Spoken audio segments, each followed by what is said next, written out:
ശബരിമല സ്വർണ്ണക്കടത്തുമായി ബന്ധപ്പെട്ട വലിയ ആരോപണ പ്രത്യാരോപണങ്ങൾ ഉയരുന്ന പശ്ചാത്തലത്തിൽ പ്രത്യേക അന്വേഷണ സംഘത്തെ ഉപയോഗിച്ച് കോൺഗ്രസ് നേതാക്കന്മാരെ വേട്ടയാടാൻ ശ്രമിക്കുകയാണെന്ന ഒരു ആരോപണം നിലനിൽക്കുകയാണ്.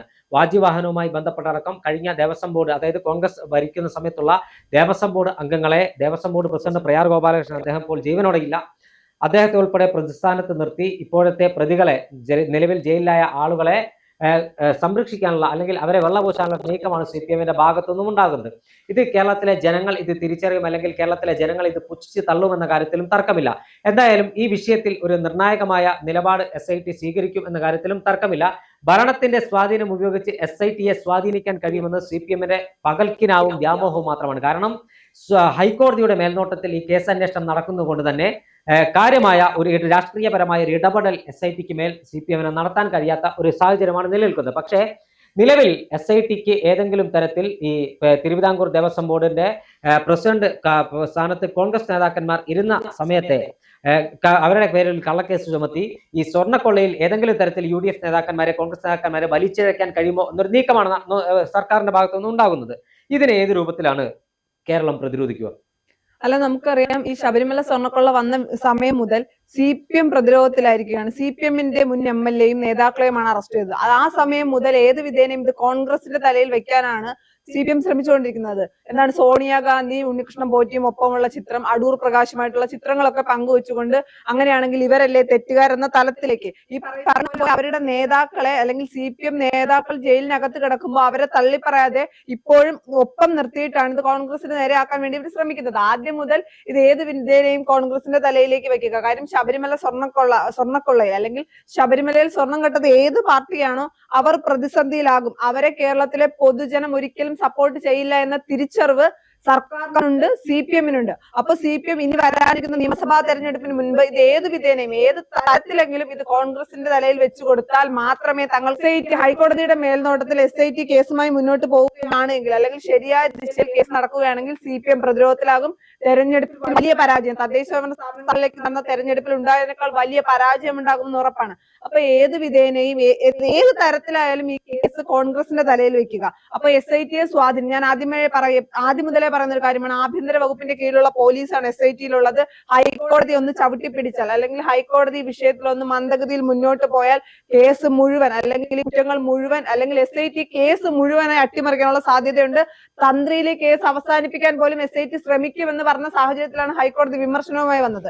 അതിന്റെ അടിസ്ഥാനത്തിലാണ് കേസ് മുന്നോട്ട് പോകുന്നത്. ഈ വിഷയത്തിൽ ഏത് രീതിയിലും കോൺഗ്രസിനെ പ്രതിരോധത്തിലാക്കുക അല്ലെങ്കിൽ കോൺഗ്രസ് നേതാക്കളുടെ പേര് വലിച്ചിടുക.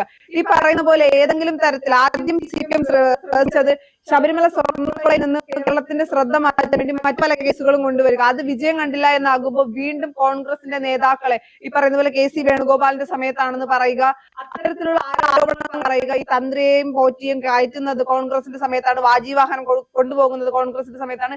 ഇത്തരം ആരോപണങ്ങൾ പറയുക, അതുപോലെ തന്നെ അത് പൊതുജനങ്ങളിലേക്ക് എത്തിച്ച് തെറ്റിദ്ധാരണ ഉണ്ടാക്കുക എന്ന തലത്തിലാണ് പോകുന്നത്. ഈ പറയുന്ന പോലെ ഇപ്പൊ തദ്ദേശഭരണ സ്ഥാപനങ്ങളിലേക്ക് നയിക്കുന്ന തെരഞ്ഞെടുപ്പിന്റെ ഫലം CPM-നെ ഭയപ്പെടുത്തിയിട്ടുണ്ട്.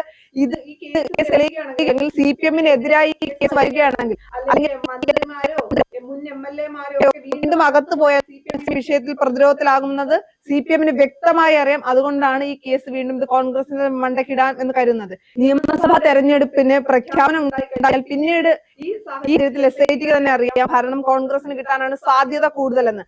അങ്ങനെയാണ് എങ്കിൽ അങ്ങനെ ഒരു ഇത് വന്നാൽ ഇവർക്ക് സ്വാധീനിക്കാൻ കഴിയില്ല. പക്ഷേ അതിനു മുന്നേ SIT-യെ സ്വാധീനിക്കാൻ ആഭ്യന്തരവും CPM-ഉം ശ്രമിക്കും എന്നുള്ള കാര്യത്തിൽ യാതൊരു സംശയമില്ല. പക്ഷെ ഇതൊന്നും ഇനി കേരളത്തിന്റെ മണ്ണിൽ വില പോകില്ല.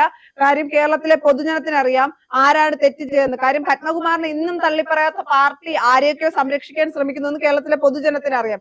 അതുകൊണ്ട് എല്ലാ തവണത്തെയും പോലെ മറ്റു വിഷയങ്ങൾ കൊണ്ടുവന്ന് ശബരിമലയിലെ സ്വർണ്ണക്കൊള്ള താഴ്ത്തിക്കളയാനോ അല്ലെങ്കിൽ പുതിയ പദ്ധതികൾ ആവിഷ്കരിച്ചുകൊണ്ട് പൊതുജനത്തിന്റെ കണ്ണിൽ പൊടിയിട്ട് ശബരിമല വിഷയത്തിൽ CPM-ന് തടിയുരാനോ കഴിയുമെന്ന് തോന്നുന്നില്ല. തീർച്ചയായും വാജിവാഹനവുമായി ബന്ധപ്പെട്ട ചില വാർത്തകൾ പുറത്തു വരുമ്പോൾ വളരെ കൃത്യമായി നമുക്ക് മനസ്സിലാക്കാൻ കഴിയുന്ന ഒരു കാര്യമുണ്ട്. ഈ വാജിവാഹനം തന്ത്രിയെ ഏൽപ്പിക്കുന്നത് ഒരു രഹസ്യമുറിയിൽ വെച്ചായിരുന്നില്ല. കേരളത്തിലെ 10ഓളം സാറ്റലൈറ്റ് ചാനലുകൾ, അന്ന് പ്രവർത്തിച്ചിരുന്ന സാറ്റലൈറ്റ് ചാനലുകൾ എല്ലാം ശബരിമല സന്നിധാനത്തുണ്ടായിരുന്നു. അവരുടെ സാന്നിധ്യത്തിലാണ്, അവരുടെ ക്യാമറ കണ്ണുകളുടെ സാന്നിധ്യത്തിലാണ് ഇത് കൈമാറുന്നത്. അതോടൊപ്പം തന്നെ കൈമാറിയത് തന്ത്രി രഹസ്യമായി കൊണ്ടുപോയതല്ല, തന്ത്രി പരസ്യമായിട്ടാണ് അത് കൊണ്ടുപോകുന്നത്. അതുകൊണ്ട് തന്നെ ആ വിഷയത്തിൽ ഒരു കളവും ആരോപിക്കാൻ കഴിയില്ല. കാരണം തന്ത്രിക്കാണ് വാജിവാഹനത്തിന്റെ ചുമതല എന്നാണ് മനസ്സിലാക്കാൻ കഴിയുന്നത്. അതിന്റെ ഭാഗമാണ് അദ്ദേഹത്തിന് കൊടുത്തതെന്നാണ് അന്നത്തെ ദേവസ്വം ബോർഡ് മെമ്പറായിരുന്ന കോൺഗ്രസ് നേതാവ് അജയ് തറയിൽ പറയുന്നത്.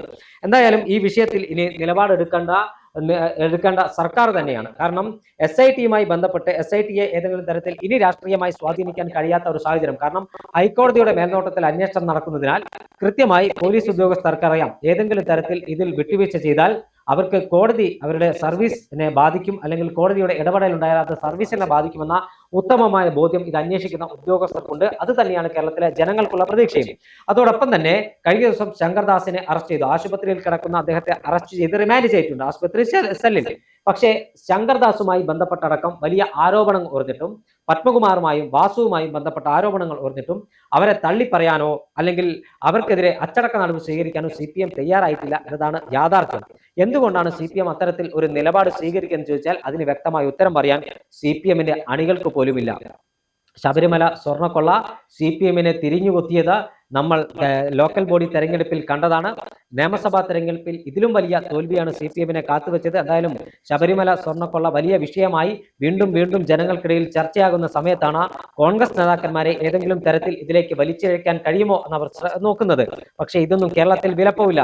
നേരത്തെ സോണിയാഗാന്ധിയും ഉണ്ണികൃഷ്ണൻ പോറ്റിയും നിൽക്കുന്ന ഒരു ചിത്രം ഉപയോഗിച്ച സോണിയാഗാന്ധിക്കെതിരെ ആരോപണം ഉന്നയിക്കാൻ പോലും CPM-ന്റെ സംസ്ഥാന നേതാക്കന്മാർ ശ്രമിച്ചിരുന്നു.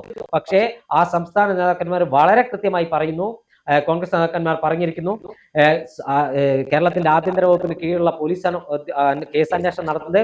ഏതെങ്കിലും തരത്തിൽ സോണിയാഗാന്ധിക്കെതിരെ തെളിവിന്റെ ഒരു കണികയെങ്കിലും ഉണ്ടെങ്കിൽ സോണിയാഗാന്ധിയെ ചോദ്യം ചെയ്യണം. അതിന് എന്തുകൊണ്ട് SIT തയ്യാറാകുന്നില്ല? ഒരു തെളിവില്ല എന്ന് മാത്രമല്ല, സോണിയാഗാന്ധിക്ക് ഉണ്ണികൃഷ്ണൻ പോറ്റി ആരാണെന്ന് പോലും അറിയില്ല എന്ന് കേരളത്തിലെ ജനങ്ങൾക്ക് വളരെ കൃത്യമായി അറിയാം. ഇത്തരത്തിൽ രാഷ്ട്രീയ മുതലെടുപ്പിന് രാഷ്ട്രീയ എതിരാളികളെ കരിവാരി തേക്കുന്ന CPM-ന്റെ നെറികെട്ട നീക്കത്തിന് കിട്ടിയ അടിയാണ്, അവരുടെ ഒരു മുഖത്തേറ്റ പ്രഹരമാണ് 2025-ലെ ലോക്കൽ ബോഡി തെരഞ്ഞെടുപ്പ്.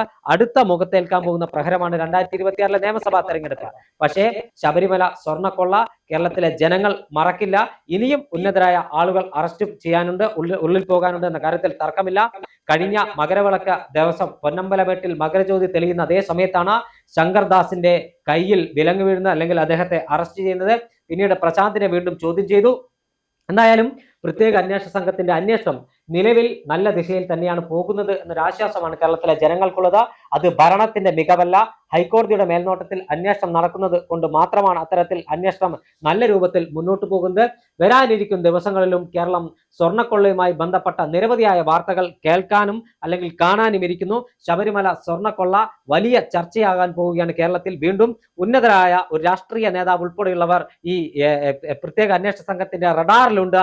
ഏത് സമയം വേണമെങ്കിലും ആ ഉന്നത രാഷ്ട്രീയ നേതാവ് അടക്കമുള്ളവരെ അറസ്റ്റ് ചെയ്യുമെന്നാണ് ലഭ്യമാകുന്ന വിവരം. ശബരിമല സ്വർണ്ണക്കൊള്ളയുമായി ബന്ധപ്പെട്ട വരും ദിവസങ്ങളിൽ അത്തരത്തിൽ അറസ്റ്റ് നടന്നാൽ പോലും അത്ഭുതപ്പെടാനില്ല. കാരണം CPM പൂർണ്ണമായും പ്രതിരോധത്തിലായി നിൽക്കുകയാണ്. അത് ഈ CPM അറസ്റ്റ് ചെയ്ത അല്ലെങ്കിൽ CPM നേതാവായിരുന്ന പത്മകുമാറിനെ ഇപ്പോഴും സംരക്ഷിച്ചു നിർത്തുന്ന CPM-ന് ഈ ചോദ്യങ്ങൾക്കൊന്നും മറുപടി ഉണ്ടാകില്ല.